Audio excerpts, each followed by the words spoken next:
রমজান ও ঈদ উল ফিতরের দীর্ঘ ছুটির পর খুলেছে সরকারি বেসরকারি সব শিক্ষা প্রতিষ্ঠান। প্রথম দিন উপস্থিতি কম থাকলেও ক্লাসে ফিরতে পেরে খুশি শিক্ষার্থীরা। তবে যেসব প্রতিষ্ঠান কাল থেকে শুরু হওয়া এসএসসি ও সমমান পরীক্ষার কেন্দ্র হবে, সেসব প্রতিষ্ঠানে ছুটি আরও দীর্ঘ হবে। প্রতিনিধিদের তথ্য ছবিতে ডেস্ক রিপোর্ট। টানা 40 দিন ছুটির পর আবারও শিক্ষার্থীদের পদচারণায় মুখরিত চট্টগ্রামের শিক্ষা প্রতিষ্ঠানগুলো। অনেকদিন পর ক্লাসে ফিরতে পেরে ও বন্ধুদের সান্নিধ্যে উচ্ছ্বসিত সবাই। রিইউনিয়নের মতো লাগছে এবং টিচারদের সাথে দেখা করেছি, শুভেচ্ছা বিনিময় করেছি, খুবই ভালো লাগছে। এখনো পর্যন্ত আমরা শতভাগ পাই নাই, হয়তো আমাদের 80 থেকে 85% হবে। তো আমাদেরকে থানা শিক্ষা অফিসার সাহেব যিনি এটা বিতরণের দায়িত্বে আছেন, উনি বলছেন হয়তো এদের পরপরই খুললেই বাকিগুলো দিয়ে দেওয়া হবে। প্রথম দিন হওয়ায় সিলেট মহানগরীর বেশিরভাগ স্কুলেই শিক্ষার্থীদের উপস্থিতি ছিল তুলনামূলক কম। অনেক ভালো লাগে, বন্ধুদের লগে দেখা হয়েছে, তখন আমরা পড়ালেখা করব। তবে বরিশালে উপস্থিতি ছিল সন্তোষজনক। খুলনার স্কুলগুলো ছাত্রছাত্রীদের উচ্ছ্বাসে মুখরিত।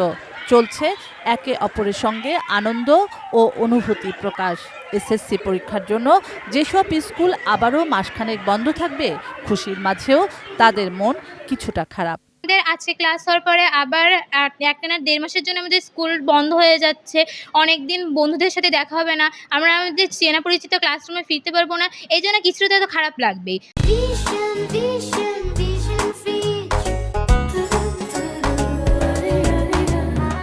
ছুটির শেষে প্রথম দিন হলেও রাজশাহীর বেশিরভাগ স্কুলে শিক্ষার্থীদের উপস্থিতি সন্তোষজনক। তবে যেসব প্রতিষ্ঠান বৃহস্পতিবার থেকে এসএসসি ও সমমান পরীক্ষার কেন্দ্র হচ্ছে, সেগুলোতে ছুটি বাড়বে। যদিও পরীক্ষার ফাঁকে ক্লাস নেওয়ার সরকারি নির্দেশনা রয়েছে। সব ফ্রেন্ডের সাথে ঈদের পরে দেখা হয়েছে, অনেক ভালো লাগছে। ক্লাস চললে আর একটু ভালো লাগতো, এখন আবার ছুটি এসএসসির। স্যারদের সঙ্গে সকালে মত বিনিময় করেছি এবং স্যাররা আমাকে আশ্বস্ত করেছে যে অতিরিক্ত ক্লাস নিয়ে হলেও আমরা এটা পূর্ণ করব। গত 2 মার্চ থেকে শুরু হয় রমজান ও ঈদের ছুটি। এর আগের দুদিনও সাপ্তাহিক ছুটি থাকায় কার্যত 27 ফেব্রুয়ারি থেকেই ছুটি শুরু হয়। শুক্লা সরকার, ডেস্ক রিপোর্ট, এটিএন নিউজ।